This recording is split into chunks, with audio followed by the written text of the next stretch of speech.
Hi, I'm Anna Roberts at one of the most luxurious and iconic dining venues in Dubai, Pier Chic behind me, and I've got a very special guest joining me for lunch. Emma Banks is behind the continual innovation, success and development of Jumeirah Restaurant Group's world-class F&B concepts and brands.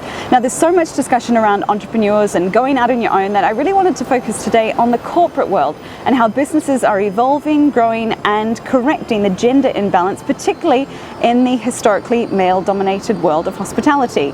Emma is one of an increasing number of females at the top, so I'm here to ask her a whole load of different questions ranging from balancing out that gender inequality within the hospitality industry, trying to make your mark within a corporate world and being eyed up for a promotion, and last but not least, what her favorite dish is amongst all of the restaurants on offer that she oversees. Let's sit down for lunch. I mean, hospitality does tend to be quite male dominated, especially in the more senior levels. When I had my one and only daughter, Lilly, I took a career break of 10 months and then I had to return to work because I was part of an acquisition team back in the UK. And because I was travelling so much and working on social hours, my husband took a career break. That career break ended up being an 8-year career break. Wow. So I was really supported by a loving husband who took the whole pressure off. If there was an emergency at home, you know, I knew there was nobody better placed, you know, and we were fortunate that we could do that. And I know a lot of working mums are not in that position, but I do believe that it was one of those things that allowed me to focus on my career, but also know that my family life was in balance. I'm a new business owner and I'm, you know, sole owner operator. I haven't hired my first employee yet. What tips do you have for me when I'm looking at bringing my first person on board? I think the first thing is to make sure you understand what your gaps are and what you need, what your skill set requirement is, not just manpower, but you know what you want that person to do and fulfill, and so what their job role is. So really identifying the job role first of all, and then the type of person you want for that job role. And there may be some job roles where you actually need skill sets and certain technical knowledge, and then there's others where you actually don't, and you actually just need to look for the right person in terms of behaviour, attitude, culture. My sole job in life is to recruit people who are more talented and more clever than me. I'm one of those people that truly believes that the more talented and more clever the team you have, they achieve your goals, and they you know, the goals that you're set as a leader or your business goals.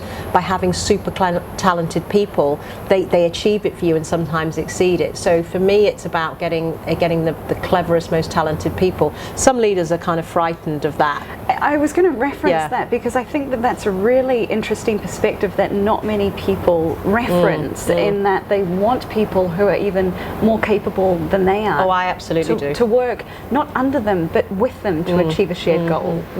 Yeah, for me, it's about getting people who because they make your job easier. I mean, I have an in-joke with my team that they need to get so good that I'm on the beach at 3 o'clock every day. I've yet to achieve it in 3.5, but it's our in-joke. You know, we're in a meeting room and we're fortunate to see the beach from our meeting room, and I'm like, when are we going to get good enough that I'm there every day at 3 o'clock? So I don't, you know, because I truly believe as a leader, the testament of my leadership skills and my ability to develop and recruit the right team and equip them with the right skills and environment to work in is that when I'm not there, it just happens. Anyone that's within a large corporation, we talk so much about entrepreneurship and growing your own business and pitching and things like that. We'll get stuck in. What are the tips that you have for somebody within a large corporation wanting to stand out and set themselves up for that promotion? What sort of advice would you have for them?